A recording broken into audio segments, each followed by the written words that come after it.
समर्पित है एक नए विषय के साथ। विषय है सूचना लेखन। रचनात्मक कार्य में सूचना लेखन, इंफॉर्मेशन राइटिंग एक महत्वपूर्ण विषय है हमारे आम जनता के लिए। हमारे दैनिक जीवन में, परीक्षा में तो प्रश्न आते ही हैं सूचना लिखने के लिए, तो विषय वहाँ दिया रहता है आपको सूचना लिखना। लेकिन सूचना हम कैसे लिखेंगे? जब तक उसकी पूरी जानकारी हमें नहीं होगी हम सूचना नहीं लिख पाएंगे। तो इसी के लिए मैंने आज सोचा है कि यह वीडियो आपको दूं ताकि आप सूचना लेखन में पूरे अंक प्राप्त कर सकें और जो भी दैनिक जीवन में कार्य करना है वहाँ हमारी सटीकता और सुरुचिपूर्ण ढंग से लिखा गया सूचना आम जनता तक पहुँचे। यह मेरा उद्देश्य है। आप सबों को मैं एक बार फिर से धन्यवाद देती हूँ कि आप लोगों ने चैनल को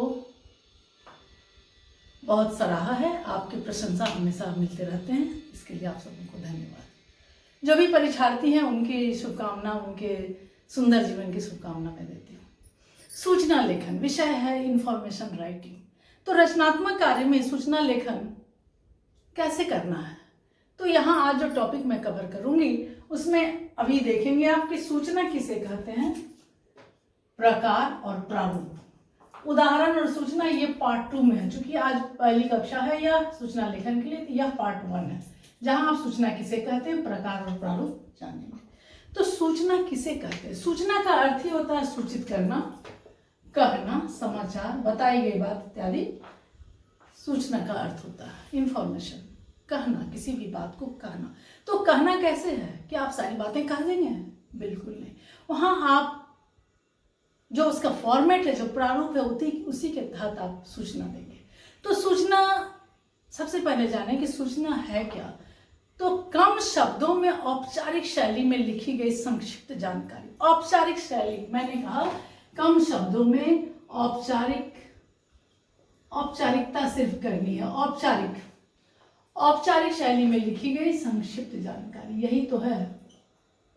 संक्षिप्त, शॉर्ट में होना है, लेकिन हमारी सारी बातें इसमें होनी है।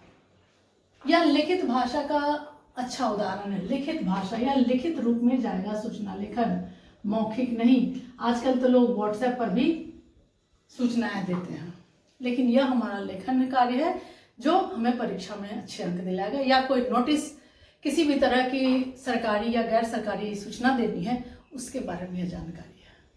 तो कम शब्दों में औपचारिक शैली में लिखी गई संक्षिप्त जानकारी सूचना लेखन होती है। यानी किसी विशेष सूचना को सार्वजनिक करना, आम जनता तक पहुंचाना, सार्वजनिक करना, सरेआम करना।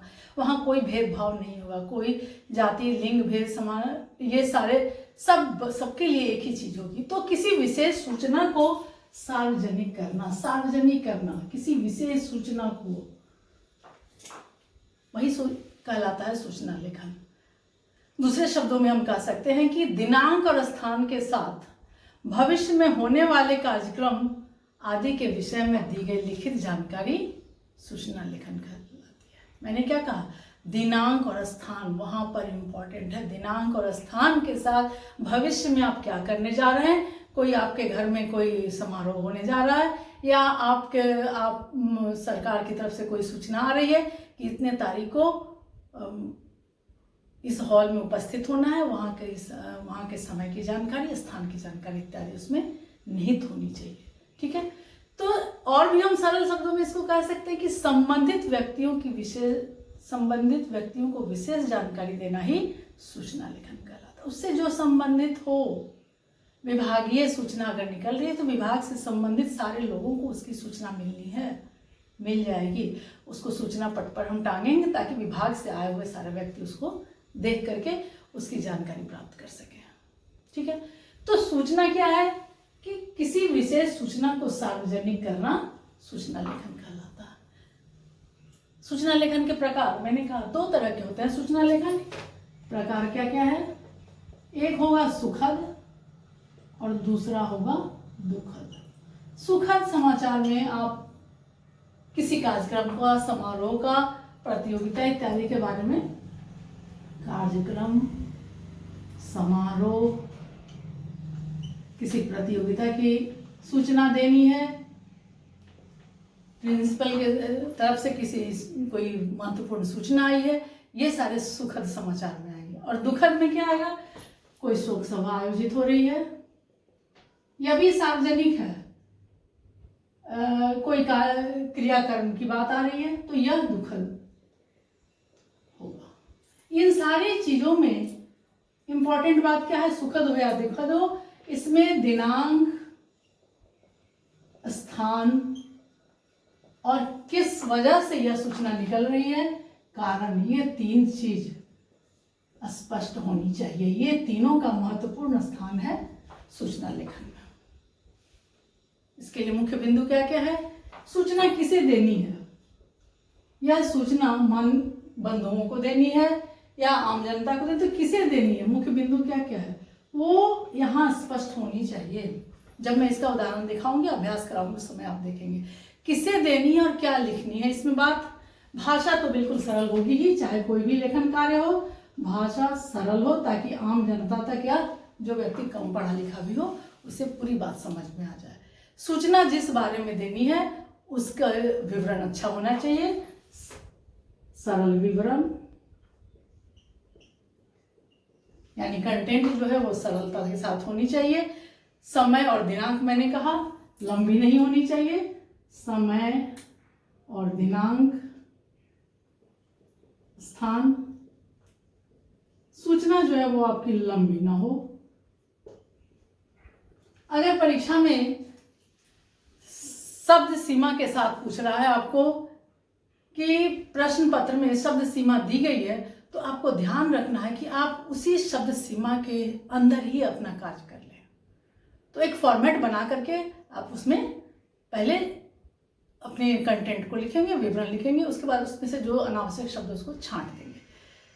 तो उसी के अंदर, यानी कि शब्द सीमा से हम बाहर चलेंगे, उसका अच्छा माना जाता है कि उसी के अंदर आपका सारा काम संपन्न हो गया होगा जो शब्द सीमा परीक्षा में दी गई है। स्थान और पता साफ साफ लिखा हो, स्थान पता स्पष्ट हो, साथ ही सूचना जारी करने वाले का पद लिखा, यह सूचना किसने दिया है, किसके द्वारा यह सूचना भेजी गई है, यह मुख्यमंत्री के द्वारा है, राज्यपाल के द्वारा है, किसी विद्यालय के लिए कोई सूचना निकल रही थी प्राचार्य के द्वारा है, या किसी विभागीय अध्यक्ष के द्वारा है, तो यह वहां पर पद जो है वह भेजने वाले का जो है उसका पदनाम अवश्य हो, ताकि जो सूचना प्राप्त करने वाले लोग हैं उन्हें स्पष्ट पता चल जाए कि यह सूचना किसके द्वारा भेजी गई है। और अब आएंगे हम प्रारूप पर। अब आप तो जान गए सूचना किसे कहते हैं, प्रकार क्या क्या है और इसके मुख्य बिंदु क्या है। अब इसका प्रारूप, सबसे पहले केंद्र में अगर कोई फॉर्मेट बनाना है, इस तरह से मैं एग्जाम्पल दूसरे में लिखूंगी, ये इस तरह से बना रहेगा। एक सादा पेज में आपने देखा होगा किस तरह से रेड लाइन, अगर शोक सभा है तो वहाँ ब्लैक आउटलाइन किया रहता है। तो सबसे पहले केंद्र में यहाँ सेंटर में क्या लिखेंगे, सूचना। सूचना आप यहाँ पर, ये तो आपके ऊपर डिपेंड करता है कि आप इसे किस प्रकार फॉर्मेटिंग कर रहे हैं।